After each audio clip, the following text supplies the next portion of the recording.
So you need to cut that bit. Boy, you be the death of me. Put it down. So if I'm looking down, don't mind me. They just hit you up just to see whether or not like you're making more money than them, or you're doing better than them, or you're still with that dirty boy that you were still with. That's one of the first. Like even me and my other friend, her name is Chanel. She sent a meme to like a group chat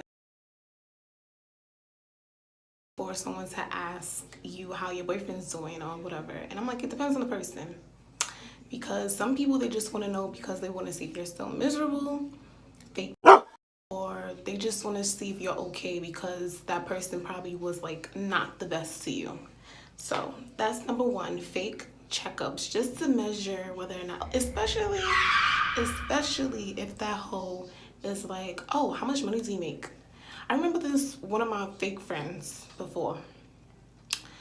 I got a new job, and you know, I always negotiate my coins. I don't play those games with my coins. I told her that I was making $14 at the time, and the next day after we discussed like my new job and she was so happy for me, she was like, oh well, I looked it up. And I was just like, okay. And she was like, it says that you know, managers make $12. And I was like, girl, first of all, why are you looking that up? One, and two, like, why don't you believe me? Like, I really realized that that was like, you know, hating or like jealousy or whatever, because I loved her so much. But people would tell me like, no, she's a hater. Like, she's just always want to find something. She just always want to find the fault in something. There's always something wrong with this girl. Like, you need to leave her alone. So, you know, I had to cut that bitch off. Or she probably cut me off, whoever, whatever, who cares? You know, we're in the real world, you know. You're not always going to be Beyonce. You're not always going, well, I am.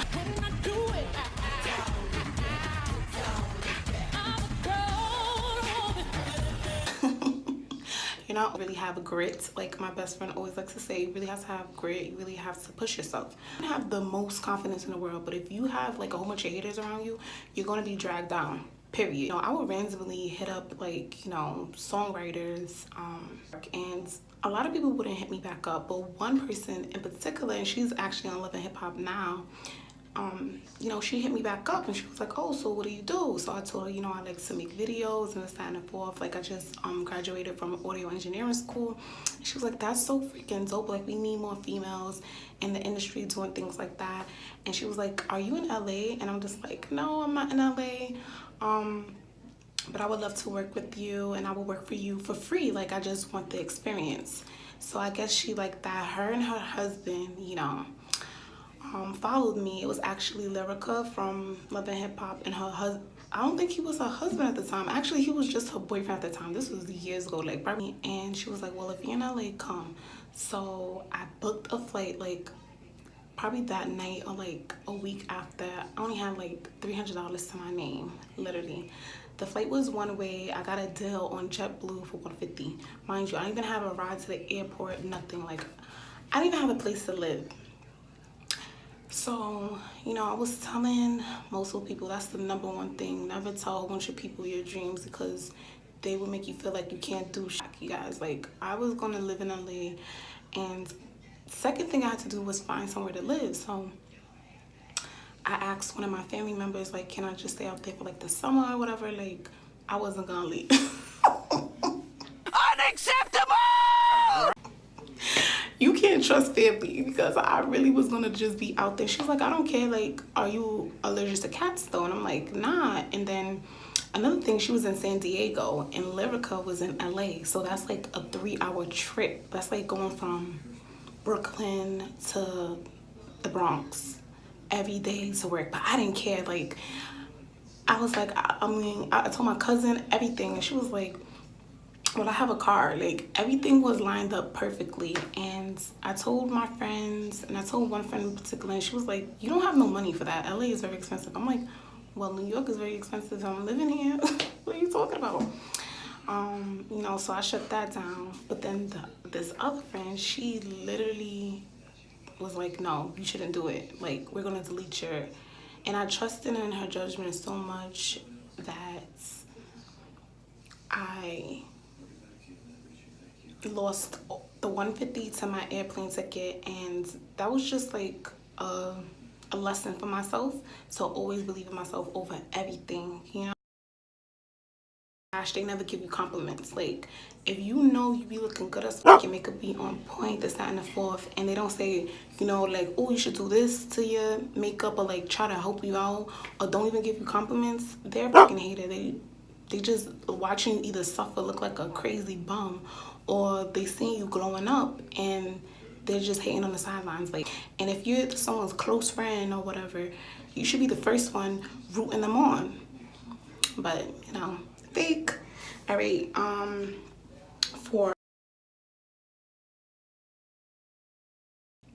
I had a friend that you know, she didn't have that much money like that, and neither did I. But I would always have like something on me, like always, like at least $50 to $70 all the time. Like, I worked in the customer service industry, which was hair, so I always would get tips. So I always had money on me every single day. I worked every day, so we would always go out and I would pay for everything. But this one particular time, I was low. Like, I was low. I wasn't working there anymore, and I was just low, period.